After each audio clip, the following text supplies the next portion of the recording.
Actually believing in this one book is truly the definition of believing in all the previous books. And this is so important to understand. You know, we think that the Christians and the Jews, they also believe in the prophets. They also have Abraham, they also have Noah, they also have Moses, yes? Let me tell you, they do believe in those prophets, but they don't believe in those prophets. They do and they don't. If you study Moses in the Bible, and you study Musa in the Qur'an, alaihissalam, it's like you're talking about two different people. If you study Ibrahim alaihissalam in the Qur'an, and you study Abraham in the Bible and the things they say about him in the Bible, you will not believe that that is Ibrahim alaihissalam they're talking about. You will not believe it. I've experienced this. I've had conversations with rabbis and ministers about Abraham, about Noah, about Moses. I have learned many things from them. And the most important things I've learned is they don't know what a Rasul means. They don't know what that means. You know, Ibrahim alayhi salam, Abul Anbiya alayhi salam, Khalilur Rahman, that Nabi, that great Rasul, Ibrahim alayhi salam, when they talk about him, I was asking a rabbi, I was talking to him. I said, what do you believe about Abraham? What is the biggest lesson you learned from Abraham?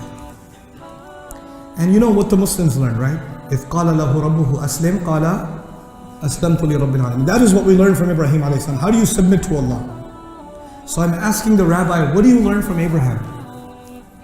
And the rabbi tells me, a friend of mine, he tells me, well, what we learn is that we have the right to argue with God.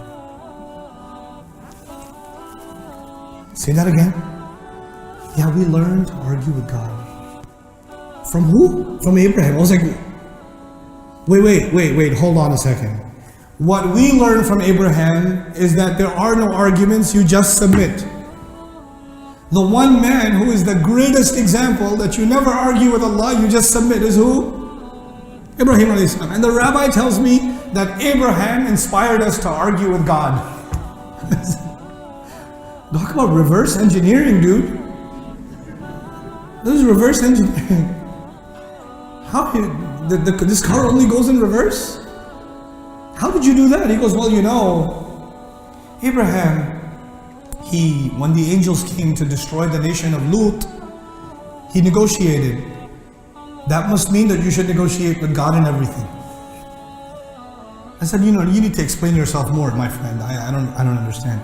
He goes, you know, I'll explain to you. It's like a father and a son relationship. When a son is small, the father tells him, sit over there, go over there, go over there, and he does it.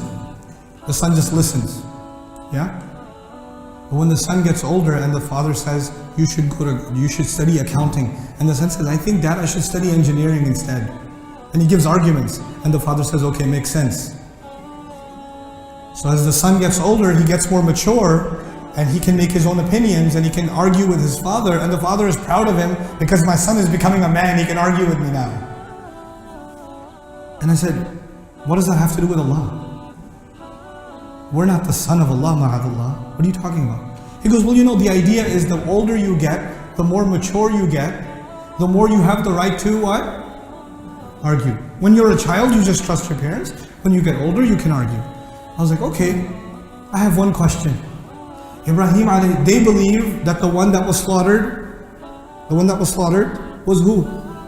We believe it's Ismail, they believe it is Ishaq. So I asked him, when Abraham slaughtered Isaac, or he was trying to slaughter Isaac according to you, was he a young man or an old man? Abraham was an old man. I was like, so as he got older, he should be arguing with Allah even more, yeah? According to you? So when the angels are going to kill another nation, he argues. But according to you, when he's going to kill his own son, he doesn't argue? He should at least say, yeah, look, that's my son, can you let me discount here a little bit? Can I just slap him instead of, you know? No. There's no negotiation. You know? فَلَمَّا أَسْلَمَا وَتَلَّهُ لِلْجَبِينِ. What are you talking about? He got older, but he increased in submission, not in negotiation. Oh, he goes, you make an interesting point. I was like, okay, that's enough then. That's the rabbi's way of saying, I don't want to talk to you anymore. is when they say, you make an interesting point. We, the Muslims, are actually, one of our jobs in the world is to restore the integrity and the beauty of all the messengers and all the previous books. And you can only do that when you share the Qur'an with the entire world. The Jews don't know who Moses is, I tell you. They don't know who Abraham is. The Christians don't actually know who Jesus is. We know who he is, and we have to tell them. People think when you give da'wah to Islam, you have to tell people who Muhammad is sallallahu alayhi wasallam. I argue they will not appreciate Muhammad sallallahu alayhi wasallam because they don't even appreciate their own prophets yet. The Qur'an has come to restore the dignity of their prophets. I go to churches and I talk about Jesus. I go to churches and I talk about Moses. I talk about Abraham from the Qur'an. I was talking about Ibrahim alaihissalam in one of the durus, and the same rabbi was sitting in the audience. He was crying the whole time. He was crying the whole time. And everything I say is the opposite of what he reads. The opposite. And he's still crying. Because they know. يَعْرِفُونَهُ كَمَا يَعْرِفُونَ أَبْنَاءَهُمْ. They know. This is our job, people. We have to know this book and we have to share the beauty of this book.